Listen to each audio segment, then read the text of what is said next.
જન્મોત્સવની શ્રી સાળંગપુર ધામ કષ્ટભંજન હનુમાનજી મંદિરે ભવ્ય ઉજવણી કરાઈ।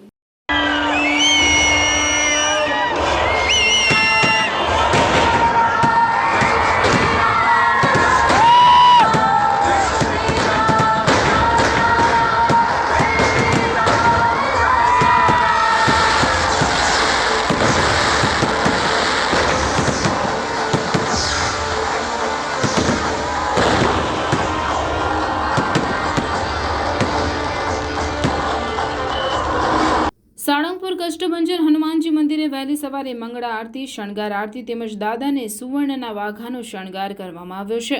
મંદિર પરિસરમાં સંતો દ્વારા 250 કિલોની કેક કાપી પ્રસાદ ભક્તોમાં વહેંચવામાં આવ્યો હતો। બાદમાં બપોરે કષ્ટભંજન હનુમાન દાદાને મીઠાઈનો અન્નકૂટ ધરાવવામાં આવ્યો હતો। આજે હનુમાન જન્મોત્સવ નિમિત્તે રાજ્યના મુખ્યમંત્રી ભૂપેન્દ્ર પટેલ બપોરે સાળંગપુર કષ્ટભંજન હનુમાનજી મંદિરે હનુમાનજી દાદાના દર્શને પહોંચ્યા હતા। તેમણે કષ્ટભંજન દાદાની આરતી ઉતારી દર્શન કર્યા। સાથે ભાજપના સંગઠનના નેતાઓ પણ હાજર રહ્યા હતા।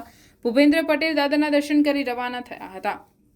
સાળંગપુરમાં હનુમાન જન્મોત્સવની વિશેષ ઉજવણી થઈ રહી છે। સાળંગપુરમાં હનુમાન જન્મોત્સવ નિમિત્તે કષ્ટભંજન દાદાને અલગ અલગ પ્રકારની મીઠાઈઓ અન્નકૂટ ધરાવવામાં આવ્યો હતો। અન્નકૂટના દર્શન કરી ભક્તોએ ધન્યતા અનુભવી હતી। ત્યારે વહેલી સવારથી સાળંગપુરમાં અલગ અલગ કાર્યક્રમો યોજાઈ રહ્યા છે, જેમાં સવારે મંગળા આરતી, દાદાને ભવ્ય અન્નકૂટ ધરાવ્યો, બાદમાં છડી પૂજા કરવામાં આવી। સાંજે સંધ્યા આરતી યોજાશે। બોટાદ જિલ્લાના બરવાડા તાલુકામાં આવેલ સુપ્રસિદ્ધ યાત્રાધામ સાળંગપુર કષ્ટભંજન હનુમાનજી મંદિરે આજે હનુમાન જન્મોત્સવના પાવન પર્વ નિમિત્તે અલગ અલગ ધાર્મિક કાર્યક્રમો યોજાયા હતા। વહેલી સવારે મંગળા આરતી, શણગાર આરતી યોજાઈ તેમજ દાદાને સુવર્ણ વાઘાનો શણગાર કરવામાં આવ્યો છે। જ્યારે મંદિર પરિસરમાં સંતો દ્વારા 250 કિલોની કેક કાપી દાદાના જન્મદિવસનું સેલિબ્રેશન કરવામાં આવ્યું। આ સમયે મોટી સંખ્યામાં ભક્તો ઉપસ્થિત રહ્યા અને ભક્તોમાં અનેરો આનંદ જોવા મળ્યો હતો।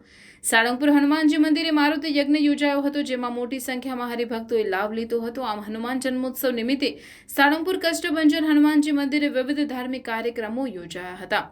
જ્યારે વહેલી સવારથી મોટી સંખ્યામાં ભક્તોએ દાદાના દિવ્ય શણગારના દર્શન કરી હનુમાન જન્મોત્સવની ઉજવણી કરી હતી।